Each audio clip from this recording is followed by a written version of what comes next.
en psicología por la Universidad de Valencia, España. Tiene un máster en gerontología y un máster en investigación en psicología por la Universidad de Costa Rica. Es licenciado en psicología por la UNIBE. Actualmente es académico investigador de la Escuela de Psicología de la Universidad Nacional.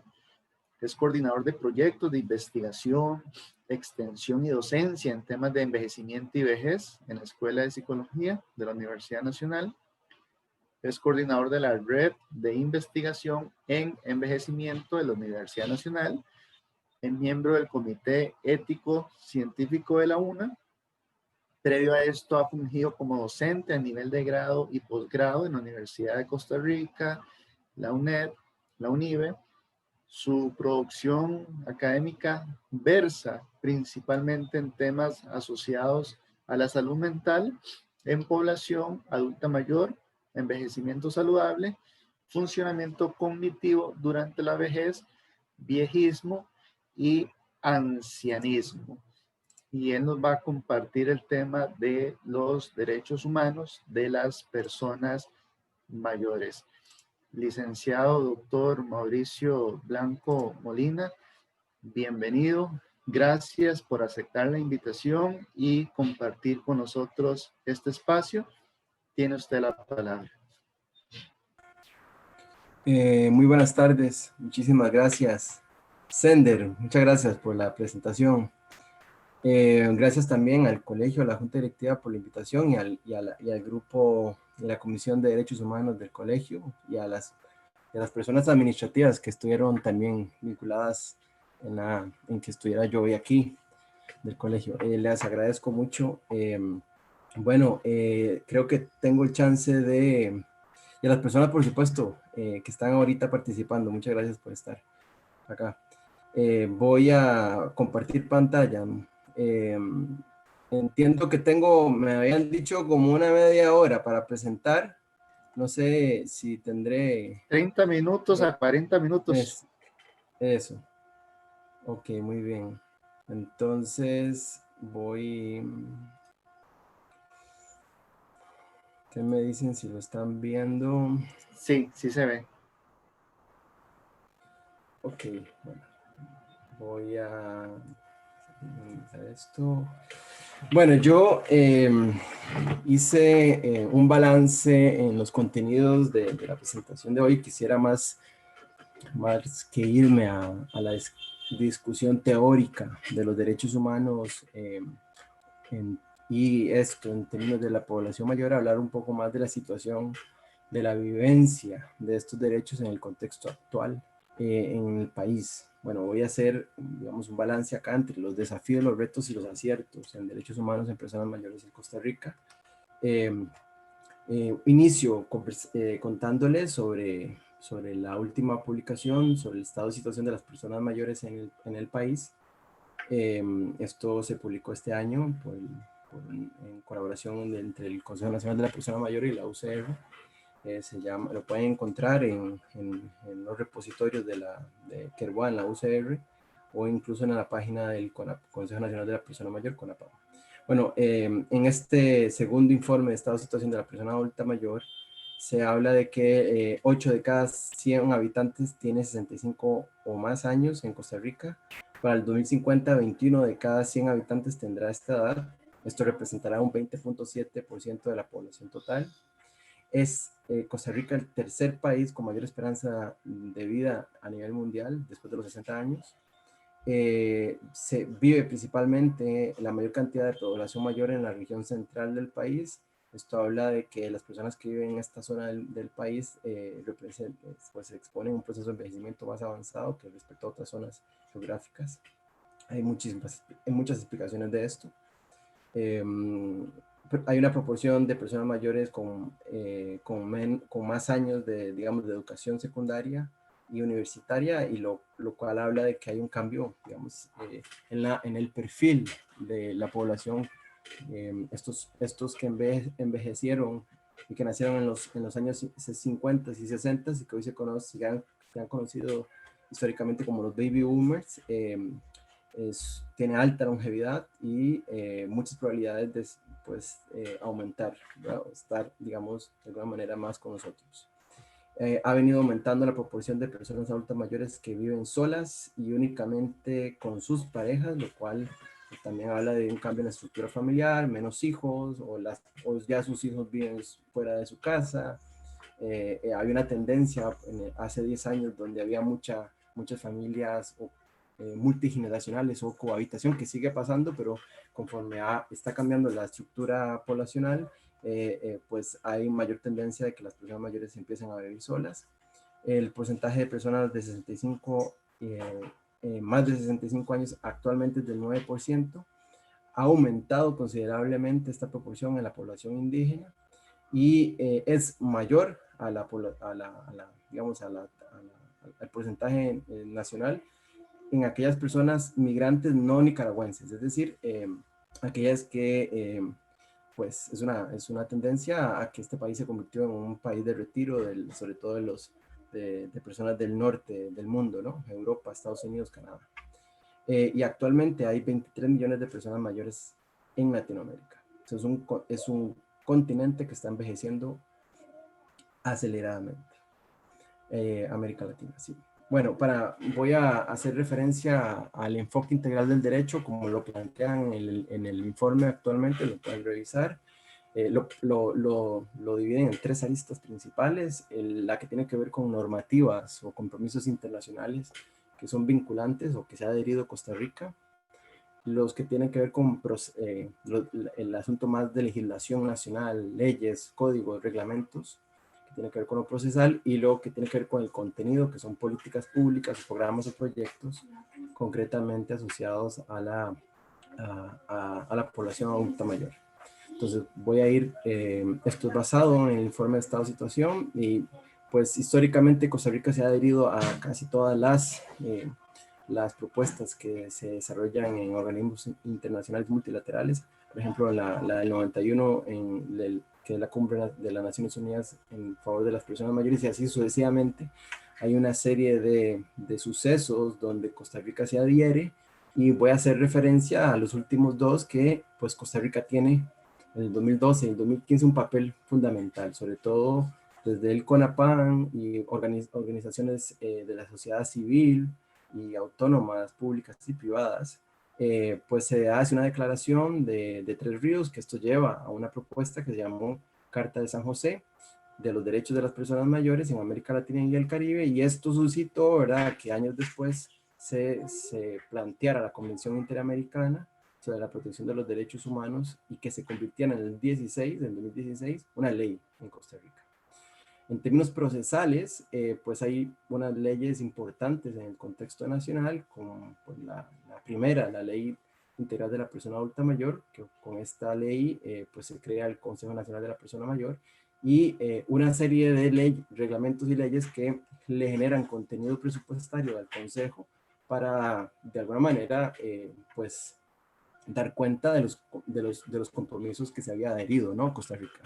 Se crea, digamos, por ejemplo, uno de los más importantes tiene que ver con la creación de las cargas tributarias para darle contenido a programas sociales como la Ley de Licores, Cervezas, Cigarrillos, la Ley del Sistema Financiero Nacional para la Vivienda, y también la ley que le dio contenido presupuestario al régimen no contributivo, que esto sacó, bueno, de alguna manera, sacó a Costa Rica de este grupo donde los adultos mayores no tenían ningún disfrute de sus derechos. Y finalmente, bueno, la más importante es en el 2016, la ley 9379, la promoción de la autonomía de las personas mayores con discapacidad. Bueno, la anterior, la 9394, que es la de la protección de los derechos humanos por la Convención Interamericana, y otra que es reciente, la ley que penaliza el abandono a las personas mayores. Bueno, dicho esto, Costa Rica ha hecho un gran esfuerzo. Y sobre todo también en términos programáticos o de contenidos que tienen que ver con políticas que están supeditadas a gobiernos concretos, ¿verdad? Cada 5 años cambia, entonces pues se han hecho esfuerzos acá, o programas o proyectos que son, digamos, de vanguardia, importantes en el país, como por ejemplo los programas universitarios de mayores en las universidades públicas. También aquí hay organizaciones no gubernamentales como AGECO, el programa Ciudadano de Oro de la Caja del Seguro Social, y también, ¿verdad? Importantes avances como el régimen no contributivo, que esto pues ha ido aumentándose por importantes acciones en términos políticos. Un programa, digamos, que ha tenido una extensión importante, como la Red de Atención Progresiva del Cuidado de Personas Mayores, la Política Nacional de Salud Mental y del Ministerio de Salud, el Plan Nacional de Enfermedad de Alzheimer y Demencias Relacionadas, el Sistema Nacional de Atención de las Personas Mayores Víctimas de Violencia, del CONAPAN, y por último, aquí hay muchas más, yo rescato algunas, y todas son muy importantes, pero rescato, digamos, las que han sido más relevantes. Estrategia Nacional para el Envejecimiento Saludable del Ministerio de Salud. Aquí lo que da cuenta es que hay una pauta, hay guías, hay propuestas que se han venido trabajando en los últimos 30 años y que, ¿verdad? Han tenido importantes aportes al disfrute de los derechos, a libertades individuales en las personas mayores. Acá son la lista de derechos que plantea la Convención Interamericana, que pues hay una serie de cosas novedosas, o por lo menos en términos del disfrute de los derechos que han venido postergándose y que en la convención se retoman y se apoyan, ¿no? Por ejemplo, el tema de la igualdad y no discriminación por razones de edad, y voy a hacer una puntuación de algunos que ya estos han venido, digamos, arrastrándose de propuestas anteriores, y que hay unos muy importantes que incorpora esta convención, como es la concepción, el disfrute de los derechos desde la diversidad de las condiciones de las personas mayores. Pues esto pasa en otros grupos etarios, ¿verdad? Y otros colectivos donde no se puede unificar o generalizar la propuesta o el disfrute de un derecho como si toda la población tenga las mismas condiciones. O sea, la diversidad de estas condiciones es importante en este contexto. Retoma la discriminación por edad, que esto es algo que no se había rescatado en propuestas anteriores. Rescata no solamente una propuesta más proactiva del disfrute de los derechos, no solo muy receptiva o pasiva, sino donde hay una serie de deberes que la población mayor tiene, población en general, la población envejeciente desde todo el ciclo vital, debe contemplar, que tiene que ver con el hacer, qué hacemos, ¿verdad? El tema de mis deberes, no solo mis derechos, y por el tema del bien común en salud pública, que es esta propuesta que ha sido generalizada como envejecimiento activo y que hoy se habla más de envejecimiento saludable. Rescata aspectos importantes sobre la problemática que hay y habrá en el futuro sobre el cuidado. Las propuestas formales e informales, o del cuidado formal e informal, y de cuidado a larga data o a largo tiempo, que es importante, ¿no? Que son uno de los temas donde hay mayores problemas en la región. Propone el cambio de la política asociada al maltrato y la cambia por aspectos más asociados al buen trato. Y esto es un cambio importante. Retoma aspectos relacionados al ambiente, al medio ambiente, en términos de cambio climático, cómo ha afectado la explotación de los recursos, al disfrute de los derechos. Sobre todo hay regiones en Latinoamérica que esto es más crudo que por ejemplo en Costa Rica, sobre todo la gente que vive en la Amazonía, o donde esto pues es realmente cosas de vida o muerte. Pero pues esto es importante porque amplía la visión del disfrute de los derechos al contexto. Aspectos claves como la independencia, autonomía y la dignidad en todos sus aspectos. Bueno, claro que aquí está incluida la equidad y la participación e integración comunitaria. Bueno, entonces, dicho esto, ¿qué serían los derechos humanos en un contexto como hoy, verdad? Que sigue siendo importante celebrar este día, porque los derechos como que sí, como que no, ¿verdad? Se disfrutan y que son, ¿verdad? Entonces, más como les dije al principio, no quisiera como concentrarme en la descripción teórica de los derechos humanos, sino más esta vivencia. ¿Y qué ha pasado actualmente? Bueno, los derechos humanos desde las personas mayores podríamos concretizarlos en el valor de la vida sin discriminación en todas las personas, en todas las edades, ¿no? garantizar las condiciones de igualdad, inclusión, integración y participación en la sociedad. Esto lo espera cualquier grupo etario, no solo los mayores, o cualquier colectivo, ¿no? Políticas, estas políticas se proponen como un eslabón y sostén de estos principios, todas las que he hecho referencia en las 3 aristas. Y básicamente es claro que estos derechos se entienden en función de la ética imperante de la época. Aquí yo no sé si yo tengo que admitir a alguien o lo hacen ustedes. No, Okay. nosotros lo hacemos, no te preocupes. Ok. Bueno, entonces, ¿qué pasa con respecto a las personas mayores? Bueno, iniciativas de diferentes instituciones intergubernamentales como es la CEPAL y ONGs como HelpAge y otras, pues se han puesto a la tarea de qué pasó con los derechos humanos en el contexto de la emergencia sanitaria mundial y la pandemia. Bueno, esto podríamos hacer referencia al contexto. O sea, el disfrute de los derechos humanos en la población mayor ha estado supeditado a aspectos estructurales de la sociedad. Es una sociedad que ha tendido a la modernización de todos sus aspectos. Y esta modernización viene de claramente una colonización de la sociedad, de un modelo económico y claro, donde los mayores no son parte de la sociedad porque no producen, son excluidos de la sociedad, no solo por su edad, sino por su rol de producción.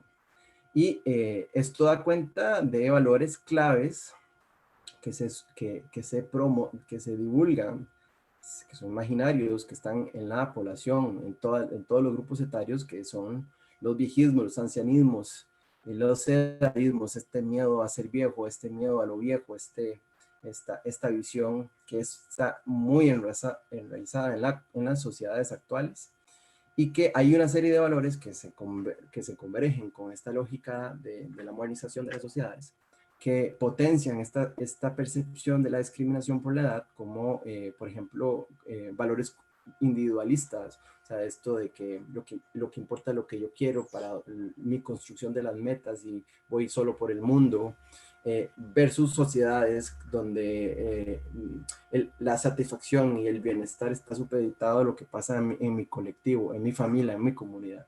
O sea, hoy en día se ha dicho mucho, o sea, no hay sociedades que sean totalmente colectivistas o totalmente individualistas, pero si bien en los adultos mayores en sociedades colectivistas en términos de disfrute de sus derechos puede que les vaya un poco mejor a aquellas sociedades que son individualistas. Esto es relativo y esto depende también de otros aspectos, ¿no?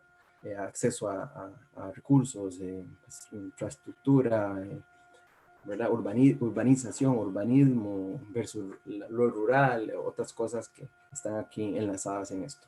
Y otro fenómeno importante es los valores que tienen que ver más con el fenómeno de las culturas que son más latinizadas.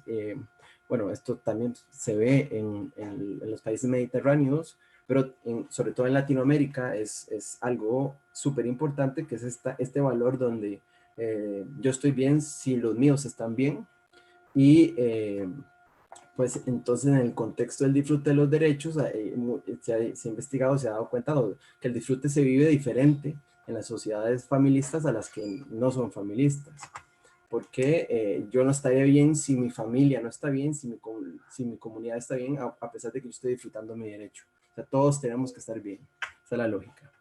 Bueno, entonces, en este contexto, como pegué un poco al final de la anterior presentación, bueno, es cierto que la población mayor es vulnerable en el contexto de pandemia o sin previo a esta situación, son vulnerables solo por ser mayores, los adultos mayores.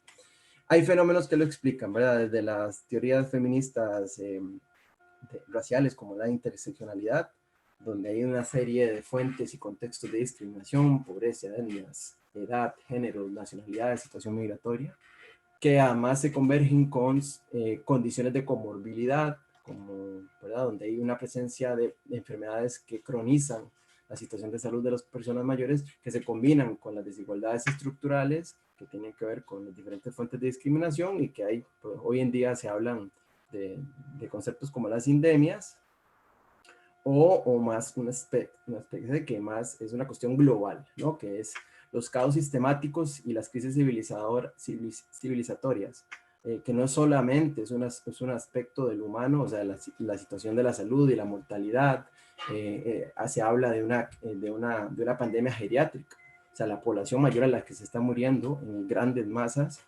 pero además de esto, que tiene que ver con la experiencia de la vida, la sobrevivencia, la expresión humana, también es la crisis planetaria. O sea, todo esto, voy a pasar un poco más a lo contextual. Bueno, estas imágenes digamos, resumen esto que he contado. ¿Son invisibles los mayores? Pareciera que siguen sin disfrutar un montón de derechos, a pesar de que existen protocolos y reglamentos y legislaciones y los estados reconocen un montón de derechos. Solo para dar un dato, ¿verdad? La situación del COVID en Costa Rica, ayer la saqué de la actualización de la página del ministerio. ¿Quiénes son los que se están muriendo por COVID en el país? Pues el 68% de los fallecidos son mayores de 60 años. Esto representa el 68 y en promedio de las personas que se mueren tienen 70.5 años. Esta semana yo le he estado dando seguimiento a esta estadística y pues es increíble la cantidad de personas por día que están muriendo mayores de 60 años. Si hablamos en términos de proporción, en España en 2 meses se murieron 20.000 personas mayores, pero digamos que es ya grave la situación en el país. ¿Son vulnerables las personas mayores? Es un poco la discusión que quiero plantear acá. Las tasas específicas de mortalidad entre los 65 años y más, las razones de estas desde el 2000 al 2018 daban prioridad, esa es la tendencia, a enfermedades cardíacas y vasculares, cáncer, enfermedades respiratorias. Si eso se hiciera hoy, yo creo que el COVID sería la primera, ¿no? Distribución perceptual del estado conyugal de las personas mayores, es decir, esta situación también vulnerabiliza a las personas mayores. Hay una proporción en 10 años, perdón, casi 20 años, donde el aumento de las personas que viven solas, esto es un problema de salud pública en los países más envejecidos. O sea, las personas mayores que viven solas aumentan su prevalencia de enfermedades degenerativas y se croniza su situación y aumentan muchísimas más enfermedades de salud mental que las personas que viven acompañadas. Y esto, bueno, da cuenta de cómo estarán las redes de apoyo de estas personas mayores, cuáles son sus necesidades de cuidado a largo plazo. Hay un aumento de la pobreza en hogares con personas mayores. En los últimos 10 años, la pobreza aumentó en los hogares con personas mayores. Sin embargo, aunque aumenta la pobreza, la incidencia de pobreza en las familias con personas mayores, son las personas mayores las que sostienen a estas familias. En su mayoría, el aporte del 50% de las personas mayores en su familia o el 100% del aporte aumentó en los últimos, en el año 2018. Con respecto también a las razones de discapacidad, si ustedes ven las que tienen mayor prevalencia, según datos del INE en el 2019, las que ya tienen mayor prevalencia, todas tienen que ver con salud mental o enfermedades asociadas a la salud mental. Lo que da cuenta acá de que pues, la salud mental tiene que ser prioridad, y esto no ha sido así en los últimos años. Las políticas de salud no han priorizado la salud mental. En términos de violencia, la que se percibe o la que se sigue percibiendo mal es la verbal y la física. Y esto se experimenta diferente si son hombres o mujeres, claro. Y además, por ejemplo, las razones de la discriminación se dan principalmente por edad y por nivel socioeconómico, y el contexto donde se vive más esto es en la familia, y sobre todo las que lo perciben más son las mujeres. en la familia, en el barrio. Esto es realmente preocupante. Entonces, bueno, ya ustedes podrán decirme cómo es que cómo es que todos estos derechos que están aquí en esta lista se comen, se viven, se experimentan. Bueno, a ver, las situaciones que han violentado o que cancelan, o en algunos casos reivindican estos derechos en el contexto de emergencia sanitaria por COVID-19, les voy a apuntar algunos. A ver, esto no lo digo yo, esto lo están diciendo múltiples países donde esto se ha crudizado más, ¿verdad? Las cuarentenas o estrategias de mitigación epidemiológicas no deben ser entendidas como distanciamiento físico, social, sino físico. Estas no deben promover la exclusión social de las personas mayores ni la restricción de su libertad de movimiento. Ahora acá, el estira y el encoge, ¿verdad? ¿A dónde están los pros y los contras de limitar la libertad de movimiento en el caso de personas mayores donde pueden haber situaciones estructurales que más bien ponen un mayor riesgo el excluirlas en términos de salud mental, por ejemplo, a no hacerlo, ¿verdad? Realmente esta pandemia, bueno, como ya se ha dicho en otros momentos, va a generar una serie de pandemias en términos de salud mental. O sea, ¿qué pasa con las personas mayores en este contexto que tienen síndromes demenciales? O sea, se ha reportado una cronicidad de las condiciones de vida de las personas mayores con demencia. O sea, se han deteriorado muchísimo las personas mayores en estas condiciones, que ha provocado aumento de síndromes geriátricos. Se conocen estos como por ejemplo el síndrome de Carías, la desorientación, el insomnio, la cronicidad de patologías como las demencias, el aumento de rasgos, sintomatología de depresión y ansiedad, y aquellas personas que sobreviven al COVID, el estrés postraumático.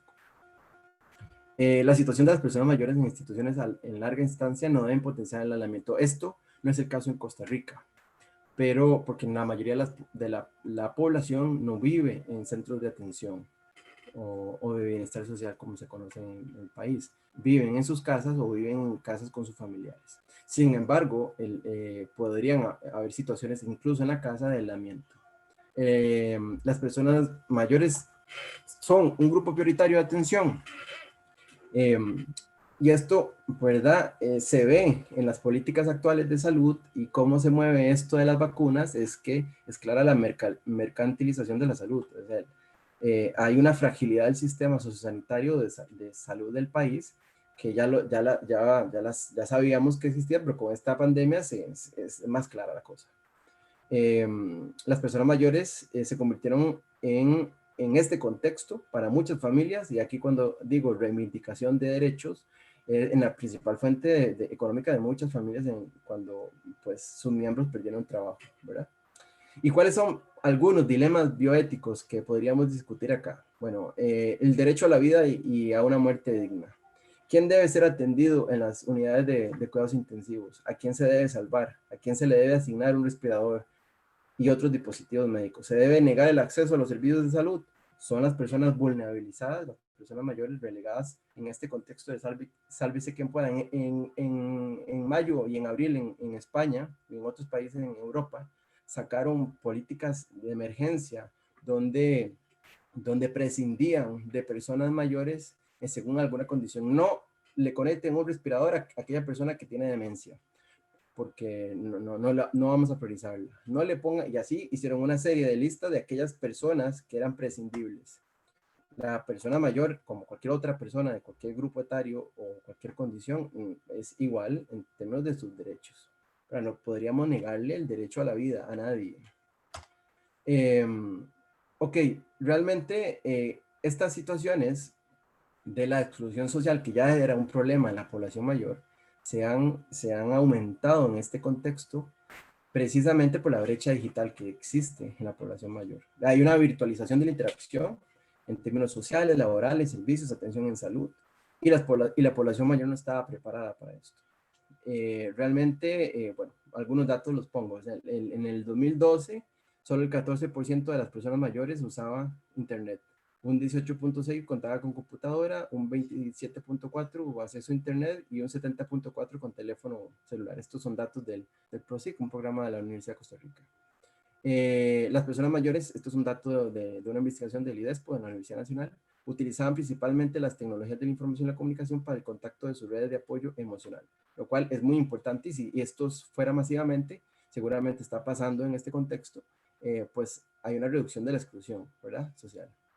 Hay una resistencia para aprender y utilizar las tecnologías de la información por emociones negativas asociadas al proceso de aprendizaje. Las personas mayores ya no aprendemos, eso es imposible.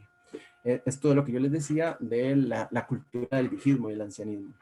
Hay un miedo y una vergüenza, falta de apoyo familiar, digamos, poca sensibilización de las personas facilitadoras, y los estereotipos asociados a la edad, pues aumentan esta brecha digital. ¿Habrá situaciones similares en el futuro como esta que estamos viviendo? Pues yo no solo yo lo creo, no sé si ustedes lo creen, pero yo creo que sí, ¿no? ¿Cuáles posibles respuestas hay? El tema del envejecimiento saludable es una de las propuestas, no es la única. La tendencia, ya casi voy cerrando con esto, la tendencia es la idea de que el envejecimiento saludable tiene que ver con mi propuesta proactiva ante mi proceso de envejecimiento, y no una propuesta pasiva de el envejecer. O sea, que hay cosas que dependen del contexto en el que yo vivo, pero otras que dependen de mí. Y entonces, por ahí tiene que ver con anteriormente hablaban de prevenir y prevenir, pero aquí también tiene que ver con promover la salud en términos de la estrategia de salud a nivel nacional. Y seguramente regional por la migración constante que sigue pasando y seguirá así Costa Rica siendo un país, ¿verdad?, donde múltiples nacionalidades pasan o se quedan. Y seguir trabajando con la especificación de propuestas asociadas al tratamiento de demencia, depresión, trastornos de ansiedad, violencias, duelos, ¿verdad? La propuesta de los cuidados a largo plazo tiene que ver con que realmente todo ser humano en algún momento de su vida lo cuidaron y en algún momento de su vida va a tener que cuidar a alguien. Esa percepción de la interdependencia del cuidado facilitaría mucho la visión o el cambio de visión del cuidado a largo plazo. Porque, digamos, la respuesta no puede ser que todo depende del Estado, hay que crear un montón de centros de cuidado, de hogares de ancianos, y ahí está la respuesta. Y esa no es la respuesta, eso pasó en España y un montón de personas mayores murieron ahí. Y ha pasado en otros países, digamos, donde la propuesta ha sido creamos guetos de personas mayores donde vamos y los depositamos. Realmente no, ¿verdad? Y sobre todo aquí en este contexto en latinoamericano, la propuesta del cuidado tiene que ver más con propuestas informales, donde son los familiares los que los asumen, sobre todo recae en la familia, en las mujeres, que aquí hablamos, podríamos hablar de derechos asociados a las personas cuidadoras, sobre todo de derechos de las mujeres. Pero digamos que habrían situaciones específicas de cuidado y dependencia que dan cuenta de esta lógica de la diversidad de la población mayor, que pues hay una serie de estrategias como que tiene que ver con la atención centrada en la persona. Esta es una, y hay otras varias que hablan de que el cuidado tiene que ser un poco personalizado, pero es lo complicado que es hacer eso cuando la mayoría de la población va a ser mayor de 60 años. Y una de las respuestas que yo creo que están más perfiladas a lograr como encontrar la luz es que las comunidades se convierten en ciudades que cuidan, sociedades que cuidan. Porque si muchas personas no van a tener hijos o viven solas y no hay, digamos, una familia o un entorno inmediato o familia extensa que asuma ese cuidado de forma informal, pues las comunidades y las sociedades tienen que pensar en que vamos a tener que cuidarnos entre todos, ¿verdad? Repensar los sistemas de salud a futuro, y esto tiene que ver con que la estrategia no puede ser igual. O sea, la población mayor no es una población unificada con las mismas características, sino hay, por ejemplo, necesidades de la que se conoce como las necesidades de la tercera edad o las necesidades de la cuarta edad. O sea, las de la tercera edad son aquellas que tienen 60, 75, y la población de cuarta edad son las que están creciendo más, es las que tienen 80, 90 o 100 años, ¿verdad? O sea que esta diversidad de la expectativa de vida y de las necesidades de los sistemas de salud tienen que cambiar para adaptarse a estas condiciones. sociales, diversidades de género, entre otras, ¿verdad? Otra de las respuestas tiene que ver con la solidaridad intergeneracional. Esto sigue siendo un reto y parte de la solución, ¿no? Esto de generar un intercambio de ganar-ganar y pasar de que estas relaciones intergeneracionales se den en lo cotidiano, como en la familia. O sea, yo me relaciono con mi abuelo, con mi abuela, con un tío, o con mis hijos. O sea, hay relaciones intergeneracionales, pero si es que estos suceden en el contexto familiar. Pero ¿cómo promocionar estas que se superen la barrera de lo familiar a contextos, digamos, de relaciones intergeneracionales fuera? Esto es un reto, sigue siendo un reto. Hay muchas evidencias digamos, de los beneficios de la abuelitud, de la experimentación de los roles de ser abuelos o abuelas, tanto para los nietos como para los abuelos, o roles como el voluntariado, el capital social de los mayores. O sea, esta visión de la modernización y de la colonización del conocimiento, donde las personas mayores dejaron de ser importantes porque no producen, esto hay que cambiarlo, porque se ha demostrado que las personas mayores siguen siendo súper importantes para la sociedad y se convierten en capital social puesto de algún criterio. Y bueno, aquí hay mucha cosa más que decir. Otra de las cosas, otro de los caminos es las sociedades para todas las edades y los entornos amigables con la edad. Esto tiene que ver con infraestructura, servicios, acceso, ¿verdad? Esto de caminar, ¿verdad? A pesar de que tenga algún tipo de discapacidad, poder moverme o no poder moverme. Esto es una clara evidencia de este disfrute de los derechos. Pero también tiene que ver con aspecto más allá de infraestructura, más con la naturaleza, el acceso, sociedades, digamos, sociedades y ciudades más amigables con el ambiente y con la naturaleza, que es lo que se plantea también en la convención. Otra de las cosas que aquí seguimos teniendo un problema es tenemos una carencia de investigación y datos que nos permiten guiar mejor las políticas. Y esta especificación tan clara como la estoy dando, esto se logra si hay datos, hay información que me permite plantearlo. Y bueno, una de las vías es tener grandes cantidades de datos, como la investigación con los Big Data, pero esto tenemos que ir para allá. Hoy en día necesitamos muchísima más investigación asociada a las condiciones de diferentes grupos en términos del derecho, no solo con los mayores, pero los mayores necesitamos mucha más. Y bueno, una de las últimas que quiero plantearles, o algo dos ideas más y ya cierro, es el desarrollo de políticas sensibles con la edad, pero que no deben ser sectoriales. O sea, esto lo plantea la Organización Mundial de la Salud, la CEPAL, o sea, múltiples organismos de este tipo, donde ya hay que superar esa idea de hacer políticas solo para los niños, para los adolescentes, para los mayores, precisamente porque esto genera esta sectorialidad de la lógica digamos, del disfrute de los derechos, y no construimos esta lógica de las sociedades integrales, solidaridad intergeneracional y sociedades amigables con todas las edades, que pues, es un lujo, es un reto, y bueno, por ahí podríamos ir. Y finalmente comentarles que en esta lógica de desarrollar investigación sobre las condiciones de las personas mayores actualmente, en la Universidad Nacional estamos desarrollando una investigación sobre el impacto en la salud mental de las personas mayores en el contexto actual. Esto es un estudio transcultural con adultos mayores en España y Costa Rica, y es conocer los efectos. Su objetivo principal tiene dos: conocer los efectos de la salud mental de las personas mayores en el producto de emergencia sanitaria, y además quisiéramos determinar qué condiciones o factores contribuyen a una optimización de la salud en el bienestar general.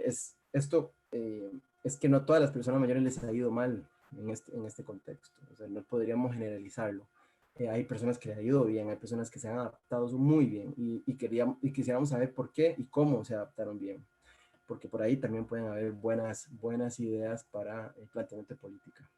Entonces, si ustedes gustan divulgarlo, se comunican con el correo pandemia1@gmail.com o al teléfono 8979-3258, y ahí Estamos todavía recolectando información, esto es un estudio longitudinal, vamos a hacer el seguimiento de las personas mayores por finales del 2020 y vamos a hacer todo el 2021.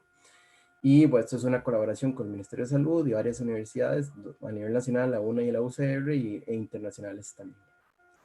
Bueno, les agradezco mucho, disculpen que dure mucho y aquí están mis datos. Voy a dejar de compartir.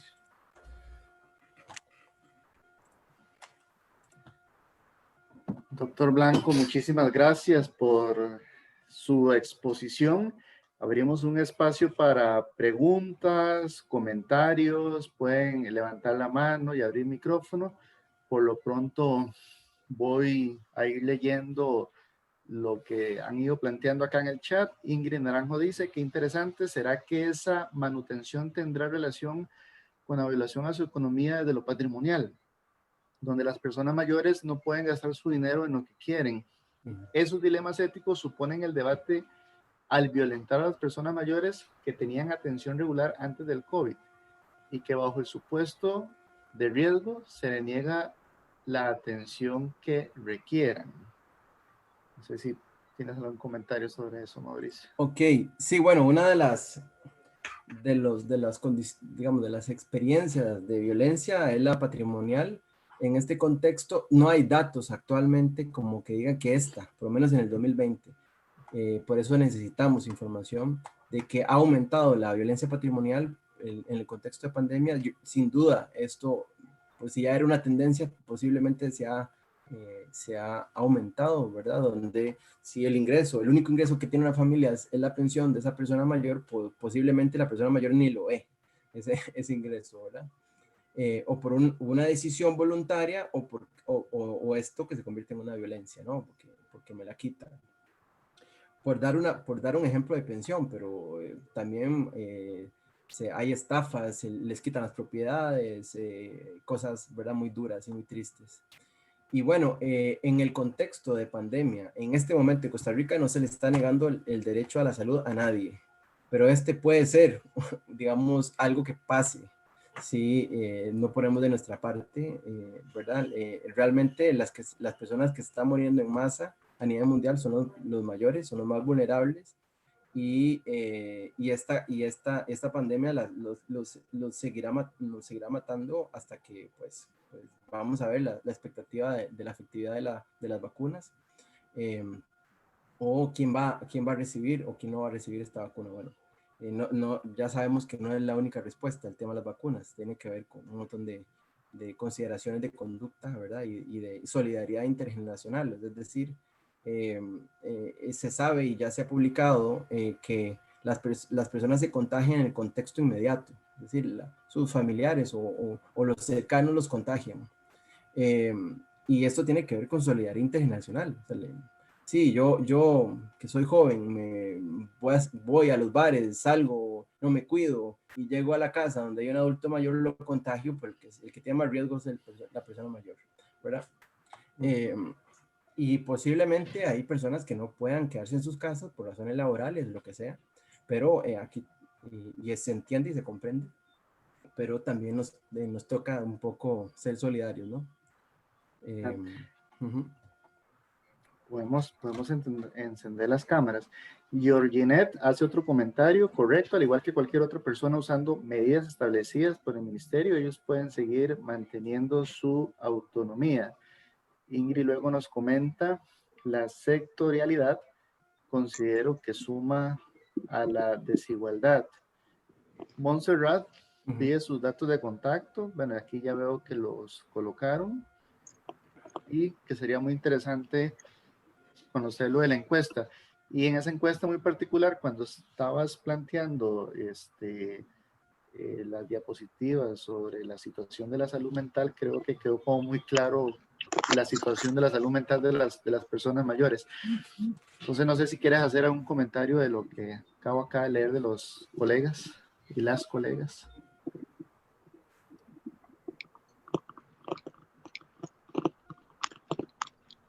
La pregunta es para mí, perdón. ¿Sender? Sí, sí. Ya. Ok. Es la hora sí, ya. me toca, ok. Bueno, sí, bueno, yo coincido en lo de la sectorialidad. Tenemos que superar esta idea de hacer política solo para grupos específicos, pero pues esto es un tema mundial, o sea, no es solo Costa Rica. O sea, hay que un poco como ir poco a poco superando esto.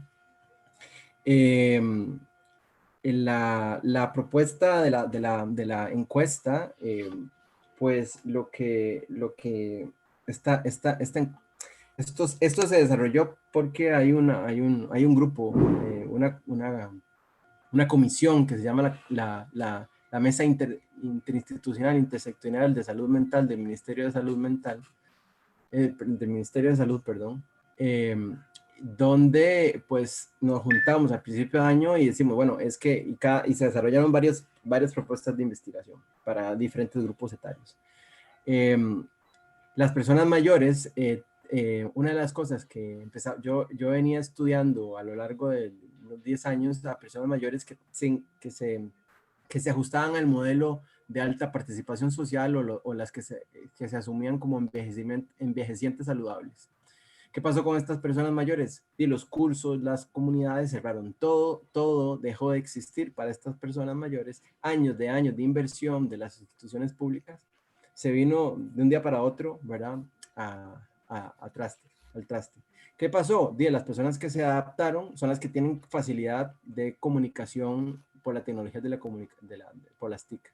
O sea, todas las personas mayores que no tienen ningún acceso a internet o no lo saben hacer por la brecha digital, dejaron de participar. Estoy hablando acá de un pequeño grupo, es el 2% de la población mayor del país, pero que son aproximadamente unas 8,000 personas mayores. Ahorita hay como unas 500,000 personas mayores de 60 años. Entonces, realmente es una gran parte de la población que está recibiendo no solo la parte más fea de la pandemia, sino en términos de mortalidad, sino también en los derechos que habían ganado paulatinamente a lo largo de varios años, dejaron, digamos, de alguna forma, de experimentarse por la pandemia y por las medidas, digamos, de contingencia del contagio epidemiológico. Entonces, por eso nos dimos la tarea a este planteamiento. Por la población mayor, no sacamos un link como se han hecho otras encuestas, porque la población mayor no lo logra resolver, o sea, no tiene acceso, no sabe hacerlo, o hay una gran cantidad de personas que lo pueden hacer y esas nos han contestado, pero hemos tenido que hacer llamadas telefónicas y esto nos ha hecho un poco lenta la recolección de datos. Entonces, por eso ahí en la filmina que les pasé, que si la puedo volver a poner, no sé, un momentito y les pongo los datos que están ahí. O sea, tenemos un correo electrónico que es PAM de persona adulta mayor, pandemia1, no con N de pandemia, sino de PAM de persona adulta mayor, @gmail.com, o al teléfono 8979-3258, ahí nos llaman. Si la persona mayor puede contestar por sí sola el cuestionario, le mandamos un link y lo hace en su tablet o en su celular o en su computadora. Y si la persona nos dice que no puede, por eso entonces hacemos una cita y le ayudamos a contestar el cuestionario. Y por ahí es como estamos haciendo en este momento la propuesta. Excelente. Tiene la mano levantada don Oscar Mario Rodríguez. Ajá. Sí, muchas gracias, doctor Mauricio.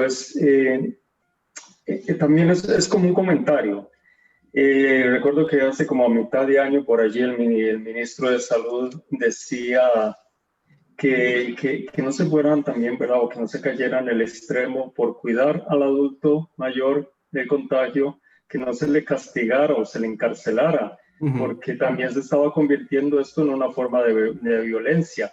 Todo es no, usted no sale, usted no puede ni al patio siquiera, ¿verdad? Y entonces ahí empezó todo este fenómeno también un poco de depresión y de ansiedad. Pues en muchos casos, pues que uno escucha por ahí, conocía y todo lo demás, con posibilidades realmente de hijos, con posibilidades de poder sacar a sus padres, a sus abuelos, aunque fuese a dar una vueltita, aunque fuera en el carro, como fuera. Entonces, creo que también es parte del riesgo que se corre en este momento, aislarlos de tal manera que más bien se sientan como, no sé, totalmente excluidos de todo, Claro, ¿verdad? Sin recibir visitas, estando encerrados, entonces también ahí, no sé si el estudio contempla un poco esta parte por allí. sí, sí, lo contempla y agradezco su comentario, don Oscar. Realmente, sí, una de las cosas que se ha discutido mucho es que no se entienda el distanciamiento físico como un distanciamiento social. Y esto es un reto en el contexto de la población mayor, porque para algunos casos se ha entendido como distanciamiento o exclusión y discriminación. Y hay que valorar, como usted dice, hacer el balance entre la salud mental y la salud física. A veces eso se deja por un lado, ¿verdad? En una situación de exclusión, por ejemplo, en una persona mayor con demencia, o sea, el hecho de que no vea a sus inmediatos más cercanos, la desestructura totalmente, o sea, se croniza totalmente su condición, se desorienta, los síntomas de digamos, más complejos de manejar en una situación de demencia se crudizan. Entonces, realmente solo por poner un caso difícil, ¿no? Como es una persona con demencia, pero igual, o sea, en situaciones de soledad, la persona que vive sola, si no resuelve el tema del contacto por redes sociales o comunicación virtual, que no es lo mismo y porque la población mayor no está acostumbrada a eso, que posiblemente personas más de otros grupos etarios, como los niños, los adolescentes, podrían no sentirse tan excluidos cuando se conectan por WhatsApp, por Facebook o cualquiera de estas medios de contacto con digamos, con sus pares, que sí lo hacen en la población mayor. O sea, no están acostumbradas generacionalmente, no lo aprendieron nunca y esto, digamos, es un proceso lento, ¿no? De adaptación. Entonces sí, por supuesto que en este contexto esto se entiende como una discriminación. A pesar de que se asuma como que los estamos cuidando, ¿verdad? Esto es un poco difícil, ¿verdad? De manejar. Pues sí, muy Muy bien. bien, excelente. Voy a darle la palabra a Juan Venegas, que es parte de la Comisión de Derechos Humanos, para ir planificando el cierre, y posteriormente a Yerlin para todos los detalles logísticos de entrega de certificados y demás. Doctor Blanco, muchísimas gracias por participación. Yo a nivel personal tenía una preguntita chiquitita, pero no he podido contestarla hoy. Te puedo escribir. Claro, claro. Sé que lo mencionaste al final, pero no vi que le diste mucho énfasis a la propuesta de la OMS sobre ciudades amigables. Sí. Y a nivel municipal aquí yo veo que le dan una fuerza y ahí está un organismo Sí. ahí detrás empujando eso. Sí. Y solamente me llamó la atención, nada más me llamó la atención. Sí, sí. Sí, no, eso es una de las respuestas, pero no es la única. Esto tiene que ver con infraestructura, o sea, cómo los entornos se convierten más amigables, las aceras, los parques, el acceso a los servicios digamos, de transporte, ¿verdad? Pensando en que eso es necesario, ¿sí? Sociedades donde, digamos, entornos donde todas las personas según su condición puedan vivir y puedan movilizarse. Y yo sé que, digamos, hay varios gobiernos que están haciéndolo, ¿verdad? Como municipalidades, y hay una propuesta también a nivel nacional, pero, y coincido que esto es necesario, pero no es lo único. Eso es un poco como lo que quería, digamos, plantear en la propuesta. Es parte de la propuesta, es una de las eslabones más innecesarios en la propuesta. Y qué bueno que lo mencionas porque sí hay como un empuje a que sea solamente esa la agenda. De hecho, hay 3 políticas que conozco que están solamente en esa línea. Sí. La línea OMS y OPS sobre ciudades amigables con las personas mayores y no permitieron ninguna otra lectura más que no fuese esa. Entonces me llamó mucho la atención, pero me queda claro, me queda muy claro todo el tema político que hay detrás Sí, también. correcto. Sí. Bien, muchísimas gracias, doctor. A Juan, te ustedes doy la igual. palabra. Excelente. Muchas gracias, Sender, y muchas gracias, Mauricio, también por aceptar la invitación al espacio. Bueno, esperamos de parte de toda la Comisión de Derechos Humanos del colegio que hayan pues tenido un espacio de provecho para todos y todas ustedes. Este espacio lo organizamos con mucho cariño, ¿verdad? Para poder conmemorar un año más de la Declaración de los Derechos Humanos. Y bueno, nuestro objetivo como comisión siempre ha sido diversificar las actividades, los materiales, para poder seguir formándonos sobre los derechos humanos de todas las poblaciones y poder visibilizar, ¿verdad? Cuáles han sido las luchas que desde los distintos grupos, desde los distintos frentes, se están haciendo para poder garantizar que los derechos humanos puedan llegar a todas las personas y podamos así entonces cumplir con los principios de los derechos humanos. Pues de parte de la comisión vamos a seguir en esta misma ruta. Si hay alguna población, algún grupo que les gustaría que podamos retomar más adelante en el plan, en las actividades que podamos desarrollar más adelante, les agradecemos si lo pueden dejar también en el chat. Nosotros pues tomamos a consideración todos estos comentarios para poder pues integrarlos y buscar personas que nos vengan a colaborar con el desarrollo de estos temas. Y también, bueno, recordar y seguir invitándoles a la responsabilidad que tenemos como profesionales en psicología de garantizar la perspectiva de derechos humanos en todos los abordajes que hacemos como gremio, ¿verdad? Aquí entra pues todo el ejercicio que hacemos en las distintas áreas, capacitación, desde la terapia, desde lo educativo, desde la salud, desde lo comunitario tenemos una gran responsabilidad, ¿verdad?, para poder integrar la perspectiva de derechos humanos. Y creo que por ahí, ¿verdad?, escuché pues varios comentarios, varias sugerencias de que pues como colegio también debemos ir alineando y garantizando esta perspectiva en las personas que estamos colegiadas. También quiero hacer pues un agradecimiento a todas las personas ponentes que nos acompañaron desde las 8 de la mañana por haber aceptado esta invitación, regalarnos este tiempo, ¿verdad? Y todos los conocimientos, las experiencias que han compartido con nosotros. También estoy seguro que lo hacen con mucho cariño y a ustedes, colegas, también agradecerles por mantenerse a lo largo de 8 horas. Hemos tenido una muy buena participación y constante, ¿verdad?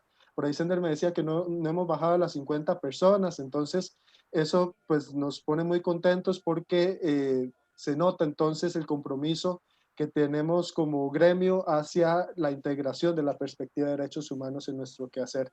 Entonces, agradecerle a todas las personas que se anotaron para participar el día de hoy. Y finalmente también agradecer a la Comisión de Derechos Humanos. Sender, muchísimas gracias por moderar este espacio. Nos ha venido pues colaborando con todas las moderaciones de la jornada de infancia que hicimos también en septiembre. Y el trato, ¿verdad?, que lleva de toda la ruta, ¿verdad?, para poder mantenernos y sintetizar muy bien a las ponencias. Muchísimas gracias, Ender, por moderar. Joana Varela, Catherine Mesén y Graciela Tockler, que también integran esta comisión. Y también agradecer a todo el equipo del Colegio de Profesionales en Psicología de Costa Rica por todas las gestiones para el envío de invitación, para las gestiones logísticas de este espacio. Muchísimas gracias también por toda la colaboración.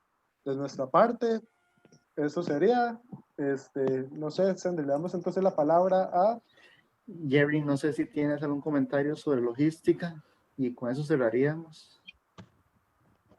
Hola, bueno, primero que todo, así brevemente, para ya dejarlos ir a descansar, agradecerles a ustedes como comisión por organizar esta actividad y también a cada uno de los ponentes, comentarles a las personas participantes que los ponentes pues donan de su tiempo para poder brindar estos espacios. Entonces, un agradecimiento muy especial a cada uno de ellos por esta labor tan especial y por compartirnos su conocimiento y expertise en los temas que abarcaron el día de hoy.